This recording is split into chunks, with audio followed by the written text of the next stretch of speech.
Eucaristia, o pão da vida. Já nas lojas em DVD.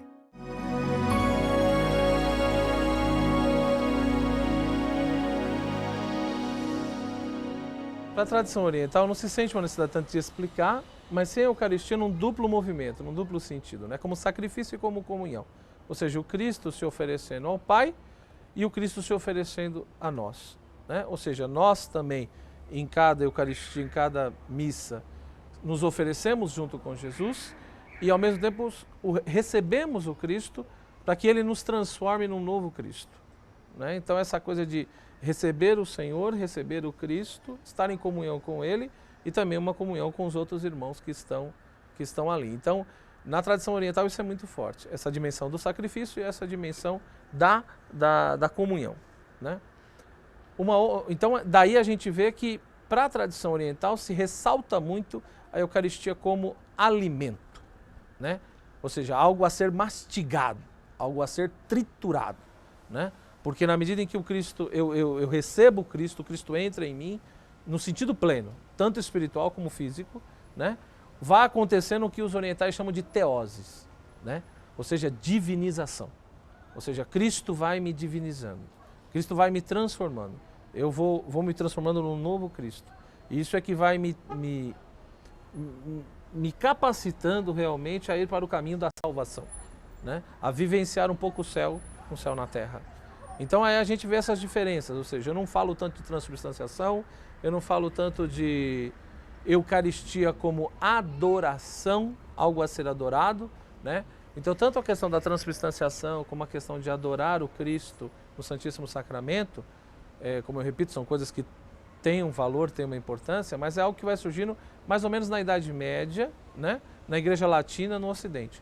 O Oriente ele não tem isso, pelo menos não tem na intensidade que tem no Ocidente, né? Ou seja, a Eucaristia é mais como sacrifício, como alimento, né?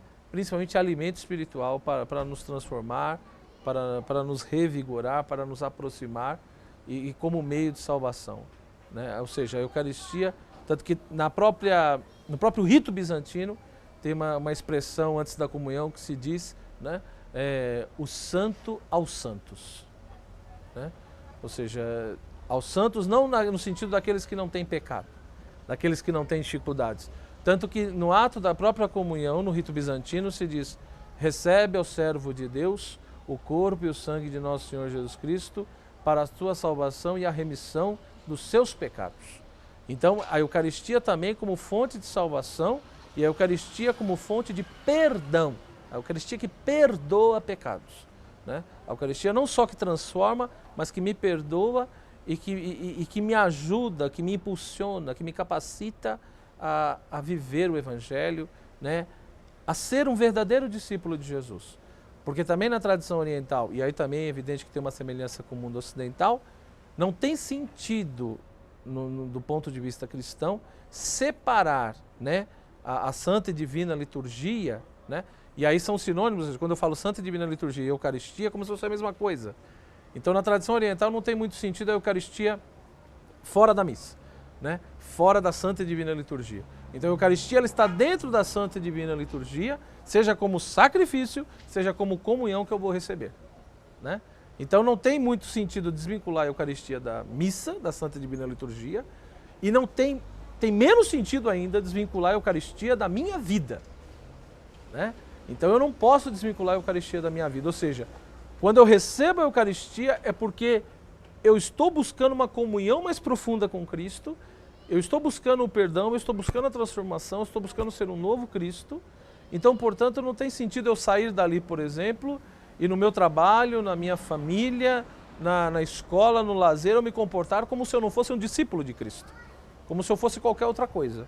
Então, para o oriental isso é um escândalo, isso é um absurdo, né? E não só para o oriental, para um próprio cristão latino também que tem consciência, ele sabe que isso é um absurdo, né? Tanto que aí vem a ideia então de que a Eucaristia é sim, para um oriental, fonte de perdão, mas apesar de ser fonte de perdão, eu também tenho que ter uma consciência profunda do que eu estou fazendo ali. Então, portanto, não tem sentido, por exemplo, comungar, receber Jesus na Eucaristia, se no meu dia a dia eu não busco ter uma comunhão com Ele. Então não tem sentido isso.